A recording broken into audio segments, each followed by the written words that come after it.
Hi everybody, welcome to this third and final video of lesson 6 on modern existentialism. On this sixth lesson, we're talking about the existentialist ethics. And I want to start this last video with a quote from Jean-Paul Sartre on the screen. Very, very important French existential philosopher, probably the most famous existential philosopher there is. Jean-Paul Sartre famously said, human beings are doomed to be free. That's right, friends. We're doomed. We're free, therefore we're doomed. Quite a statement, right? Pretty ironic, don't you think? Like, most of us believe that freedom is a great thing, being free. The opposite is terrible, right? Being enslaved, being deprived of our freedom, that's a terrible thing. So what do you mean by we're doomed because we're free? Or we're doomed to be free?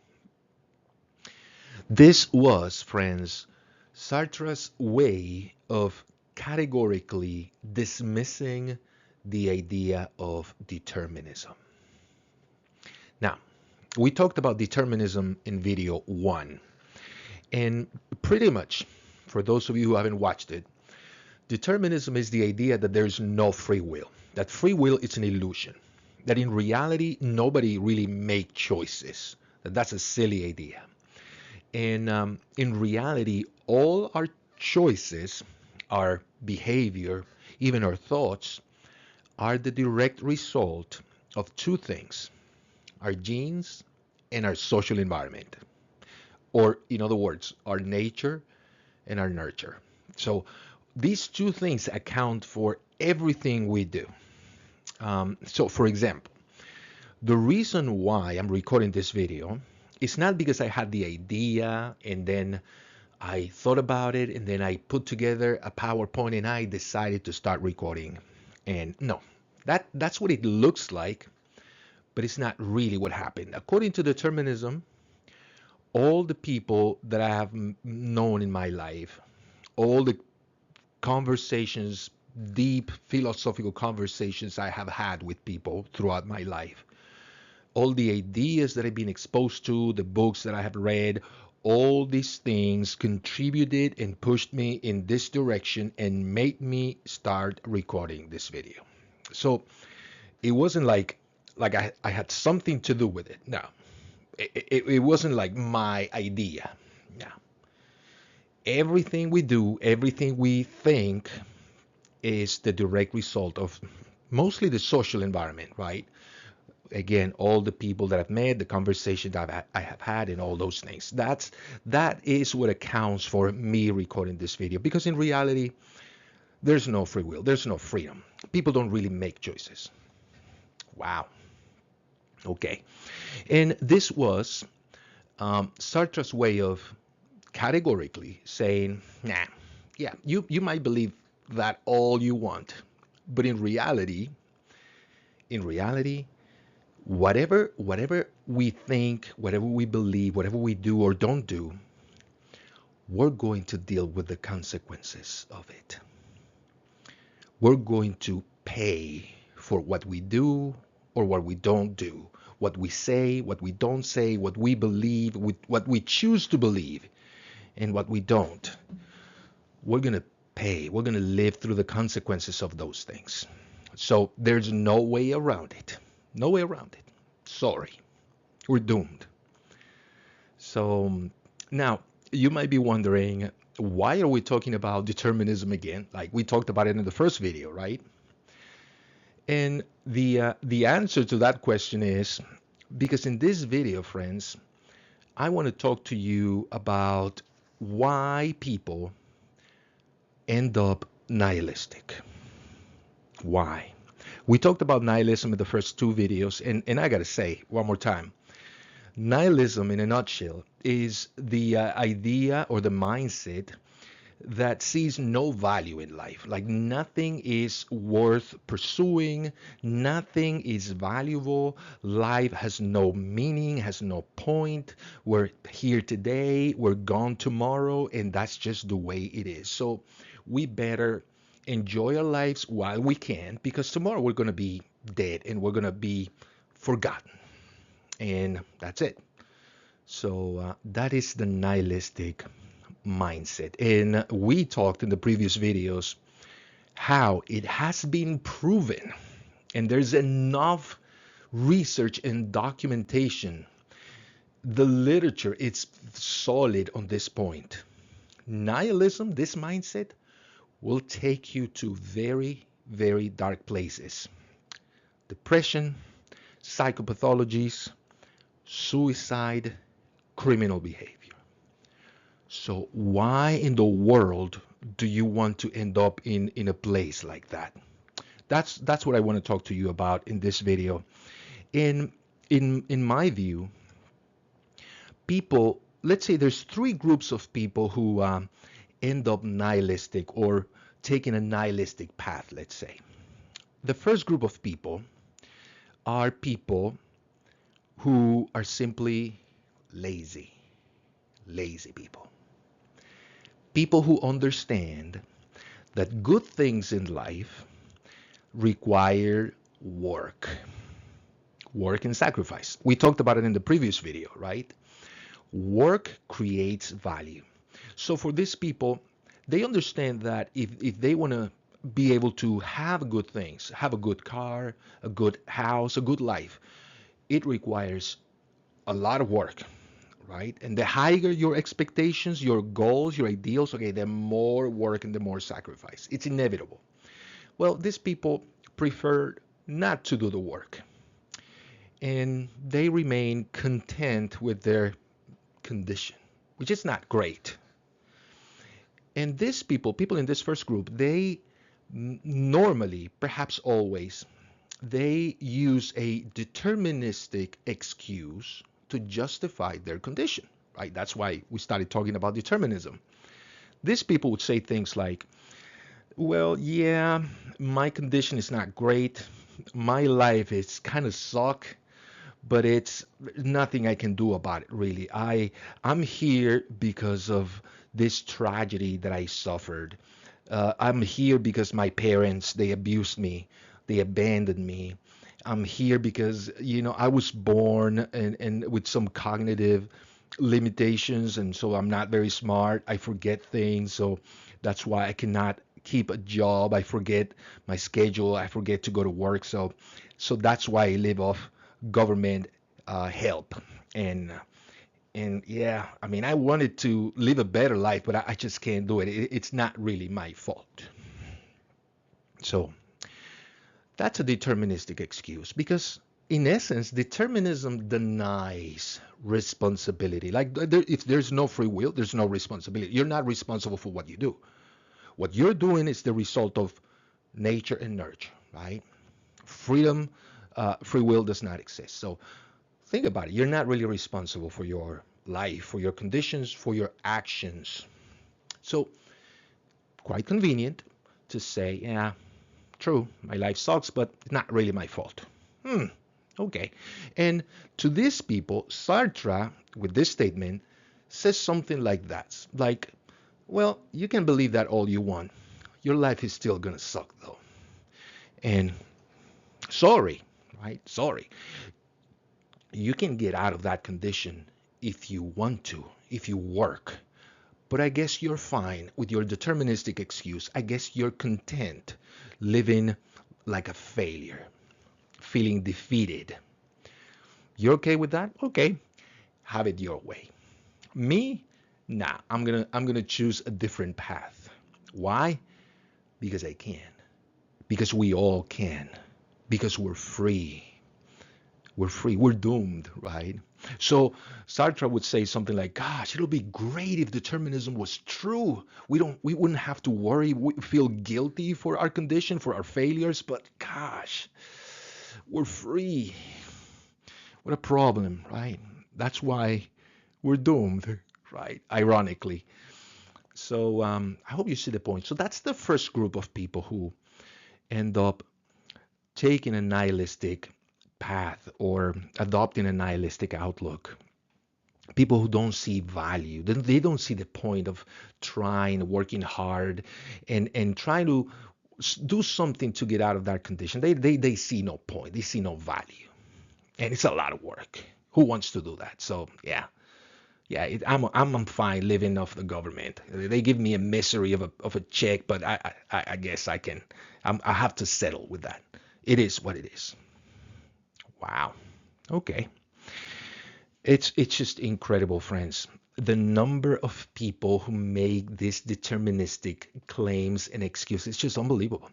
People who blame others for their condition, like it's never their fault. It never their fault. It's somebody else's fault. Or because of an accident or something that happened to them or something that it's inherent in them, in their genes, in their psyche, and they have nothing to do with that, right? Gosh, I remember when I was I used to be an elementary school teacher. I used to teach Spanish at an elementary school. I said this in a previous video. And I had this student, a fourth grader, 9-year-old girl, Zoe. Zoe had issues with everybody, and she was always like, every time you look at her, she looked like angry. She was like upset, and she always had conflict with her classmates. Gosh, already nihilistic at 9, like unbelievable. Do you remember in the previous lesson, the binary, the that pair? What was it? Conflict and peace, right? Conflict is a nihilistic value, or yeah, and then peace is a existential value. Resentment, forgiveness. Remember that other pair? This girl, 9 years old, she was so resentful, and she always had problems, and she always was fighting with a student, a classmate. One day she got into my room. Fortunately, I only have her for 50 minutes once a week, right? So she came into my room and she looked like so angry. Her face, gosh, 9-year-old girl. I said, Zoe, are you okay? What's wrong with you? You look angry. And she told me, well, Mr. Molina, I have anger issues. Anger issues. I said, okay, well, you know what, Zoe? It's true. I can see you have anger issues, but you know what? They're your issues. They're not mine. And you know what that means? That I have to deal with your anger issues for only 50 minutes. After that, I'm good. I'm super happy, right? I don't have to deal with you till next week for 50 more minutes. But you take your anger issues wherever you go. And you have conflict with people everywhere you go. So you better do something about those issues because you're going to have a pretty difficult, miserable life, Zoe. And I'm sorry, it was a 9-year-old, but she told me like that. She talked to me like that, like, I have anger issues.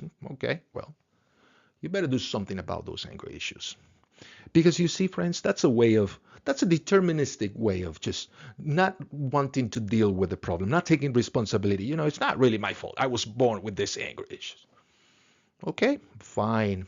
Have it your way. Continue living your miserable life with your anger issues because I don't have to put up with it. I don't. So, gosh, something also about 2 years ago, I had this conversation with a student, a college student, and this young man, I was I could not understand why he didn't look like he was even trying in my class. And for example, I have some very simple assignment, a discussion board assignment that it's a completion grade. I tell my students, if you give me A, B, and C, I'll give you 100 for the assignment. It's really easy, completion grade. And this young man never completed the assignment. And I could not understand. I hated having to give him like a failing grade for the assignment. And one day I said I wanted to talk to him, and I said, hey, listen, I want to talk to you. And then we were talking after class, and I asked him, what's wrong? It looks like you're not even trying in my class. And he said, Mr. Molina, I don't see what the point is in trying. I said, what do you mean? My life is never going to amount to anything great. I said, why did you say that? And he said, well, it's the system. The system is rigged against me. We live in a racist system. My student obviously was a person of color, and he failed. Like there was no chances for him to live a great, successful life because of his skin color. Wow. So how about that? And very respectfully, I told this student my story. I came to this country, to the United States, when I was 21 years old. I had nothing. I came here as an adventure. It was a crazy thing. I had the opportunity to come to the United States. I did, but I had zero money, zero friends, family, no job, and I struggled, friends. I got to a point where I had to go to restaurants drive-throughs and go there and pick up the chain from the floor, and I would put together $1, and then I would go to a grocery store and get 5 boxes of mac and cheese for $1. Back then in the 90s, they would give you 5 boxes of mac and cheese for $1. So I would eat mac and cheese for like days. I can't stand mac and cheese, friends. But anyways, so it was a struggle. And then I found a job, and then I found a better job. And in the process, I learned words in English and phrases because I did not speak the language either. I didn't speak English. And friends, that is a major, major obstacle, major struggle. Find yourself in a country in which you can't communicate. I did not know the system, the laws, the opportunities for me. I had no idea. And he didn't have friends and family, right? So it was me against the world. But I got a job, and then a better job, and then I learned English, and I decided to go to college. Long story short, I'm teaching philosophy for a living, and I'm living an absolutely meaningful, great life. Like, I absolutely love my life. And with all those obstacles, so I told this young man, I said, you're telling me that you were born in the United States. You've always spoken the language, like this is your language. Communication was never a problem for you. You know the system, the laws, the opportunities. You have family, friends here who can help you out with whatever you need. And you're telling me that you're never going to be able to achieve your dreams because of your skin color? Like, really? Okay, have it your way. In the end, you're going to suffer because of that mindset, that mentality. That excuse is not going to get you very far.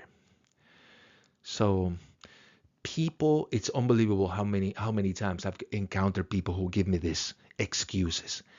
Take responsibility for your life and your actions. So yes, you were probably born with some challenges, and you probably encounter some struggles, and yes, I mean, we all do. We all do. But what are you going to do? What are you going to do with your struggles, with your limitations? Are you just going to remain okay, content? You're going to say to yourself, it is what it is. Okay. Have it your way. So that is the first group of people who end up nihilistic and living that kind of life, a life with no value, a life that most likely will take you to those places: depression, psychopathology, crime. Okay. And suicide. I forgot that one. The second group of people who end up nihilistic are people who are simply ignorant, for lack of a better word. These people, they don't know that they have adopted a nihilistic attitude or mindset, and they're walking that path, the nihilistic path, and suffering the consequences of it, but they don't know. Recently, in a class, when talking about nihilism and this lecture on existentialist ethics, I was talking about this phrase, life sucks. And I was telling my students how this phrase embodies, it's the essence of nihilism in one statement. Life sucks. So after class, a student, a female student, came up to me and she thanked me for the class. She said, Mr. Molina, I'm so grateful for your class today. And she said, I learned a very, very, very important lesson. And I said, what's that lesson? And she said, when you talked about the statement, life sucks, and how it is nihilism, it's pure nihilism. Now I understand where nihilism can take me. And she said, I always say that phrase. I always say it. And sometimes, it's like funny to say it. We think it's a harmless thing to say. Yeah, life sucks. But she told me that she was able to see how this phrase that she kept saying manifested itself in her words many times and in her behavior. And that she, without her really being aware of, she was adopting these nihilistic attitudes that we talked about in the previous video. And she opened her eyes and she was like, whoa, I was not aware I was walking a nihilistic path. And she told me that she was really, really thankful for my class. So the second group of people then are people who don't know. They just don't know. And there's a lot of those people too. Uh, do you remember also in the previous video, video number 2, I told you about this other female student who asked me, Mr. Molina, how do I know the guy I'm dating is the right guy for me? I hope you watched the second video. And I said, well, you can use the existential values and the nihilistic values and use them to assess this individual, right? This boyfriend. And I said, uh, the pairs, remember the pairs, knowledge, ignorance. I said, well, if your boyfriend is somebody who is knowledgeable about something, he has some expertise, like he really knows about a topic, that's good, that's value. If your boyfriend is somebody who makes plans for the future, he saves money, and he knows exactly where he wants to be in 5 years, that's value. If your boyfriend is caring, he has a clean car, clean house or room, really organized, that's value. If your boyfriend exercises, he's fit, and he's very mindful of what he eats, that's value. If your boyfriend gets along with everybody, really, really friendly guy, that's value. Now, again, your boyfriend or girlfriend does not have to check all these boxes, but the more boxes she checked or he checks, the better, right? The better. This is somebody who has value. So let's say that this student realized in this lecture that her boyfriend exhibited the opposite traits, the nihilistic traits. Let's say her boyfriend never made plans about the future. He did not care about the future. He's somebody who always just wanted to have fun, live for the moment. Ooh, not good. Let's say her boyfriend was somebody who had issues with people, didn't talk to some people in his family. Oh, that's not good. Boyfriend was not knowledgeable about anything, didn't have any expertise, right? His conversation was just the same frivolous conversations with no meaning, all shallow conversations. That's no good. Boyfriend was probably somebody who his car was all dirty, and that is not good. And so on. So if that was the case with her, if that was her boyfriend, she should have opened her eyes and realized, whoa, with this information, I now understand the kind of guy I'm going out with. And this guy is no good. There's very little value in this guy. This guy is actually walking a nihilistic path. And that's not going to end well for him and for me. And if you, viewer, if you are listening to this, especially to my second video, and this assessment, right, how we assess people through with the nihilistic and the existential values, if you find yourself in a place of little value, like if that person is you, that guy who never make plans for the future, doesn't save money, never exercise, you don't know anything, like you don't have any expertise on anything, and you're very neglectful, and you have issues with people, if that is you, okay, well, you have to realize and understand your condition, where you are. and it's not good, but you can do something about it. You can begin to work and add value to your life. Start exercising, start learning something, start saving, go to school or finish school, make plans, have an idea where you want to be in 5 years or 10 years.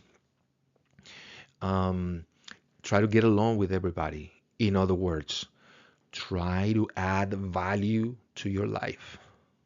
Trust me, you're going to be walking in the right direction, in the path of meaning, value, the path of goodness. But it's work. So, okay, so we have first group, lazy people, use deterministic excuses to justify their condition. Second group of people, people who simply don't know. And hopefully they're opening their eyes with these videos. The third group of people who become nihilistic, these are people who have not successfully coped with the fact that life is hard or can be hard, really hard sometimes, and even tragic. Maybe maybe that's you. Maybe you have been visited by tragedy once or more than once. Maybe you were abused when you were a child, abandoned. Maybe you had an accident. Maybe you lost your legs in an accident. And that's a very, very difficult place to be. And it's a place in which it is really, really easy to become resentful and nihilistic. Remember, that was another pair: resentment, nihilistic value, forgiveness, gratitude. That is existential. That is pure value, but it's hard. It's hard to forgive. It's hard to be grateful, and but it's so easy to be resentful. So imagine somebody, hopefully it's not you, but somebody who have gone through that tragedy. He has lost both his legs in a car accident. A man who was just driving correctly by the book, and he was hit by a drunk driver. And now this man cannot walk for the rest of his life. Really easy to end up nihilistic, to end up hating the world, hating everybody, hating God, hating yourself, because now you can't walk. And and I gotta say, I also experienced tragedies in my life. So what to do in this circumstance? What to do with people who have suffered sometimes an injustice? And boy, that's another one. That's another major one. At least once in my life, I suffered from a huge injustice. I was accused of doing something that I didn't do, like honestly didn't do, and yet I had to pay the price for it. And boy, I was so resentful and vengeful. And it's easy to take that path, friends. So what to do if that is you? If you have suffered something really, really difficult, really traumatic, what can you do about it? Let's find out in the next slide. In his classic book, A Man's Search for Meaning, Austrian psychiatrist and Holocaust survivor Viktor Frankl writes the following: "We who lived in concentration camps can remember the men who walked through the huts comforting others, giving away their last piece of bread.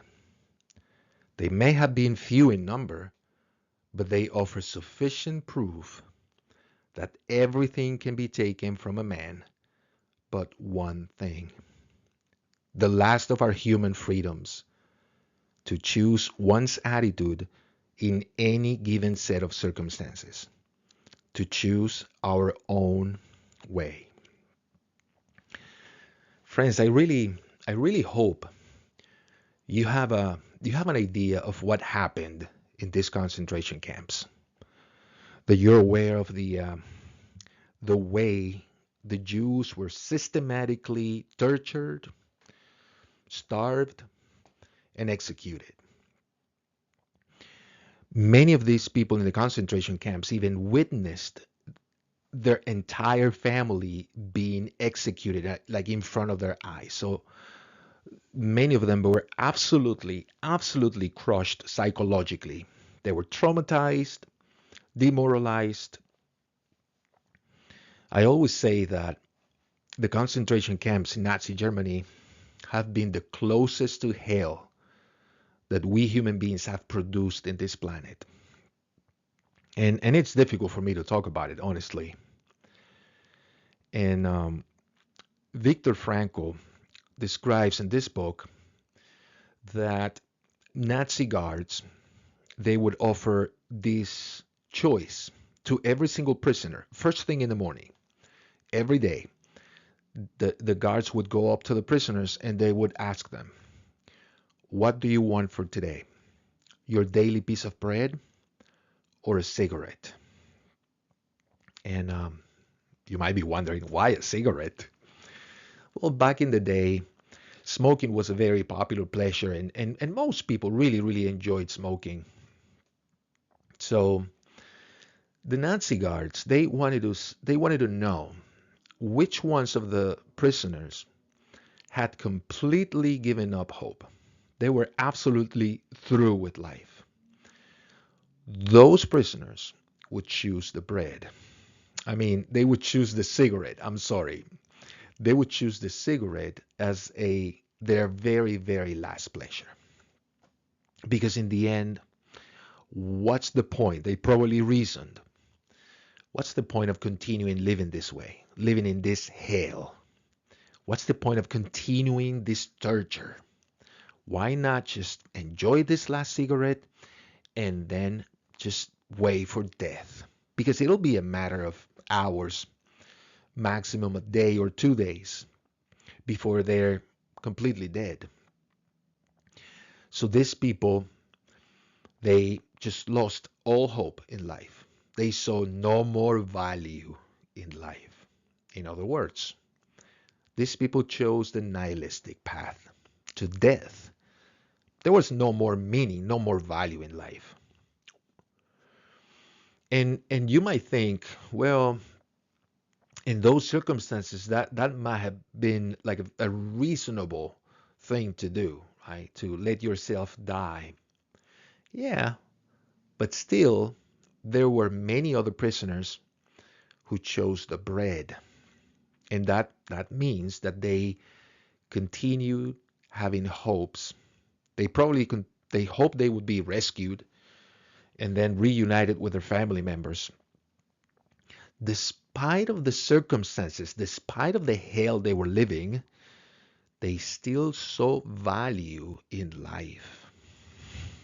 Now, the Nazi guards, they thought that pretty much every single prisoner's life were in their hands, in their control, and they were dictating the terms of their existence, right? With this either or, bread or cigarette. But they were not aware of a third choice, and that is this thing right here. There were other prisoners who would choose the bread, but only to give it to somebody else. Like, what an amazing act of generosity. An incredible act, an extraordinary act, and therefore something immensely valuable. Because do you remember that pair in the existential values and the nihilistic values? Generosity being existential value and selfishness being the nihilistic value. The easiest thing to do is to be selfish. Generosity, sometimes, right, when we can. But being generous in these circumstances, like really, you're starving and you're going to give away your last piece of bread to somebody else? Like, are you nuts? That was absolutely heroic, admirable. That was pure value, friends. And these people, They probably reasoned this way. They probably thought, these Nazi officials, they think they can dictate the terms of my existence, but they can't. They're wrong. Because if I'm going to die, I'm going to die my way, my terms. The Nazi officials, the Nazi guards, they want me desperate, hopeless, demoralized. They want me nihilistic, but nah, not going to do it. I'm going to take this opportunity to do something good, to do something noble. I'm going to go around the huts. I'm going to comfort my fellow prisoners. I'm going to encourage them. I'm going to pray with them. And I'm going to tell them not to lose hope, to keep going. And if need be, if it's necessary, I'm going to give them my last piece of bread. Like, what? Now you tell me if that's not something to absolutely admire. Not an easy thing to do, right? But that is the thing that adds value and meaning to your life. And you know what, friends? The lesson here is this. You probably have gone through something very, very difficult, very painful. You've probably lost a job, a very important job. You lost a dear family member. You lost your wife. Maybe you lost a child. Maybe you lost your legs. But you know, something you will never lose, your freedom to respond to your tragedy, to your circumstances. That is something that no one can take away from you. The freedom to choose how you're going to react, what you're going to make of your circumstances. What are you going to do with your tragedy? That is absolutely, entirely in your control. And let me tell you something. I'm pretty sure you have not gone through something as tragic, as hellish as what these people in the concentration camps went through. Like, I don't believe, if you tell me that your life has been even more difficult than that, I won't believe it. Like, I won't. I don't think anybody has suffered more than these people. And if you don't believe me, read the book. This book is for you. You can actually do something positive out of a tragedy like this tragedy. You can find meaning in life. Like these people, there were not many, he says, right? There were not many doing these things. But at least they prove conclusively that we all have the same capacity to be extraordinary, to do something extraordinary with our lives. Despite of the hell we're going through, we're living, despite of the tragedy we had to suffer, we can, most people might expect you to become resentful and to do something crazy, criminal, to get depressed, to commit suicide. People might expect that from you going through your tragedy, but you know what? You can do something extraordinary. You can do something positive, something good, something beautiful out of your tragedy. You can. I think I proved that to you in the first video of this lesson. We all have the capacity to do something extraordinary with our lives. Like, we can do it like every single day. We can do something extraordinary. Something people are not expecting. We absolutely can.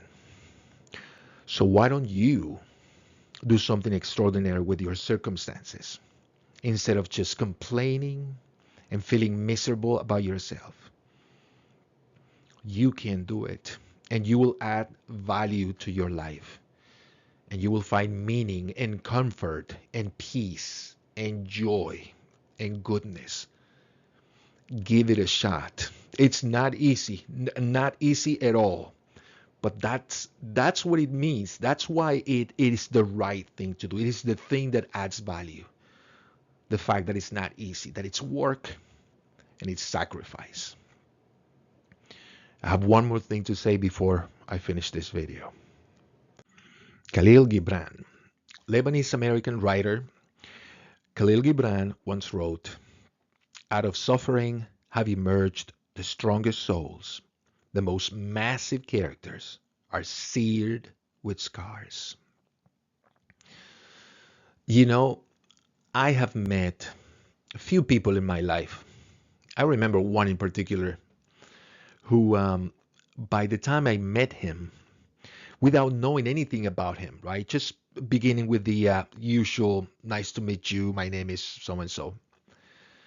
At that moment, I recognized something really, really valuable in them, and it's hard to describe it because it's almost like the do you remember the story of the two houses? How easy it is for anyone to look at a beautiful house and an ugly house and immediately recognize which one is the beautiful house and which house has more value, is more expensive. That's sort of evident to the eyes, right? When we see value, quality. So it was something like that. Sometimes you meet people that you will recognize their value like immediately.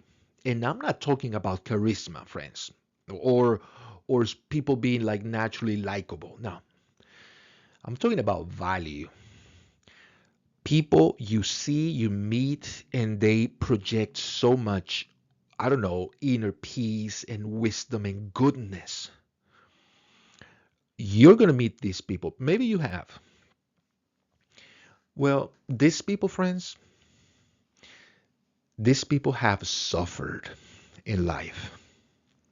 They have suffered tremendously. And the reason why they have so much value is because they managed to do something positive with their tragedy, their circumstances, their struggles.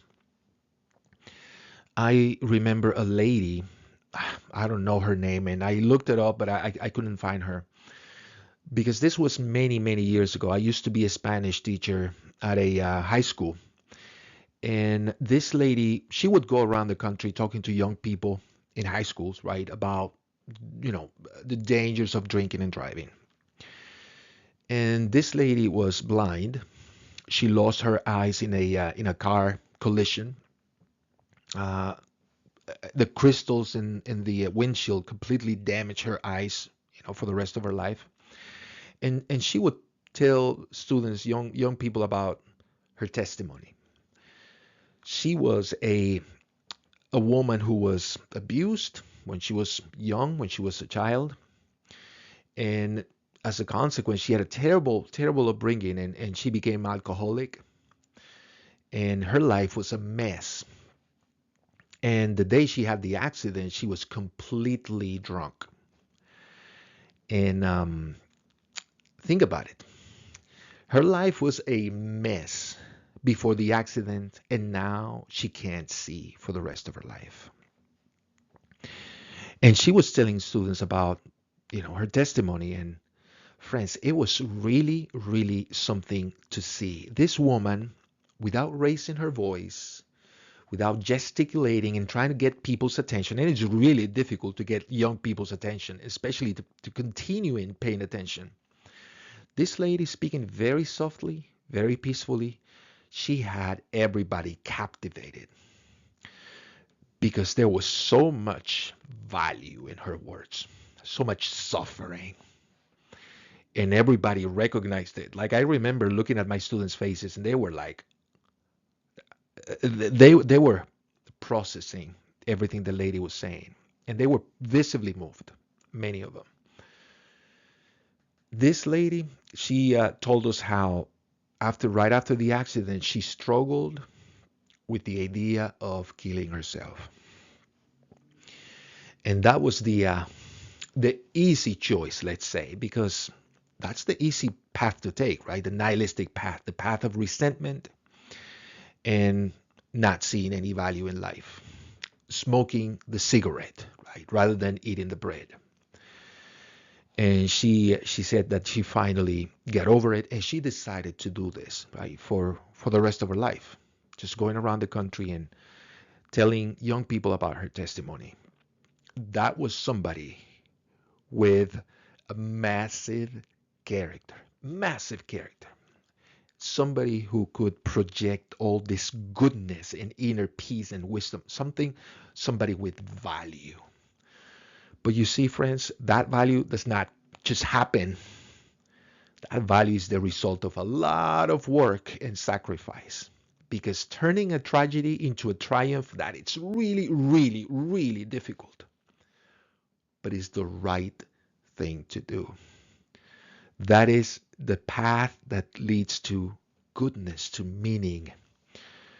And boy, this lady was really something. So that's an example of a massive character. And one thing before I forget about this lady, I am so convinced. Like I remember seeing her speaking, I get so convinced that this woman has saved so many lives. Like she didn't say any number, didn't talk about any number of people that she actually saved. But I hope you see what I'm saying. Her testimony was so compelling that I'm absolutely convinced that this woman, with her testimony, has saved many, many, many lives. She has opened the eyes of many young people in the risk, right, of drinking and driving. Now, another woman with a massive character was somebody who was my neighbor, even though I never had an opportunity to meet her and talk to her. I should have. And I regret not having done it. This woman, I used to live in an apartment building, and I would see her on the main road walking every single afternoon. Every single afternoon, you would see her outside on the main road walking. This woman was like in her mid to late 30s, so she was still young, but she had a problem with her legs. Apparently, her legs didn't developed naturally properly, so it was very, very difficult for her to walk. Her legs were pretty rigid, and she used a walker to walk, right? So she would put the walker in front of her, and then she would take one step very difficultly, and then another step, and then she would move on the walker, and then one step, two steps. It was so difficult for her to walk that you could just look at her and see it was quite a struggle. And a walk that, let's say, going from one place to a point A to point B, and imagine that taking you 20 minutes to get to your destination walking. For this lady, it would probably take at least 3 hours or more doing the same walk. I mean, and it was something to see. There was so much value in this woman because of how difficult, how much work she was putting in walking. And every time I drove in that road, she got my attention. I couldn't help but think about her life and about what she was doing with walking outside. Because you know what? For many, perhaps many people, it's just something people would recognize something very, very incredibly valuable about this person, how difficult it is for her to walk. And yet she kept walking and walking. I remember one day I went out shopping and I saw her walking right and going in one direction. And then like 4 hours later, when I was going back home, she was going in the opposite direction. She was also going back. And I was like, wow. Um, you know what? I um, I am so sure that her walking, her struggle, was inspirational for many people. It was an inspiration for me. But I'm also sure that it was probably something difficult to watch for people who, having the capacity to walk freely, having the capacity to just move, having both arms, both legs, these people probably felt convicted looking at her walking. And I can just imagine, right?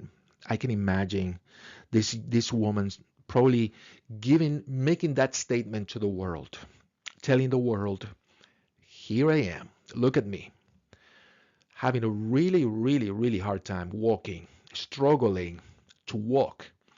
But here I am, walking every single day. I'm not feeling miserable about myself, about my condition. I'm not home, depressed, maybe drinking myself to death. No, I'm here, out here, in front of all of you, struggling with my walk, but I'm walking. And you who don't have to go through this ordeal, this struggle, you who have both of your legs and both of your arms and your eyes, what is your excuse? What is your excuse?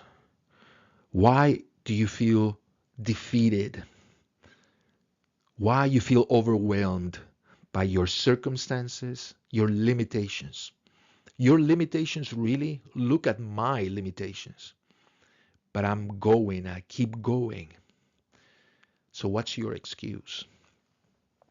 So I'm absolutely sure that woman was an inspiration to many people, and for other people, it was more than an inspiration. It was her testimony was just accusing them.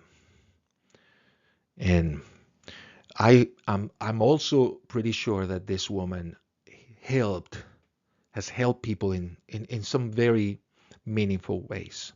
So that's it, friends. It is absolutely in your power. It is your freedom, and a freedom no one can take away from. No one can take away from you. The freedom of what are you going to make with your life? What are you going to make with your circumstances, with your tragedies? Do you want to live a mediocre life? Do you want to remain on the floor defeated? Or do you want to do something extraordinary and take the path of life, meaning, value, and goodness? That's totally up to you. Thank you for watching. See you next time.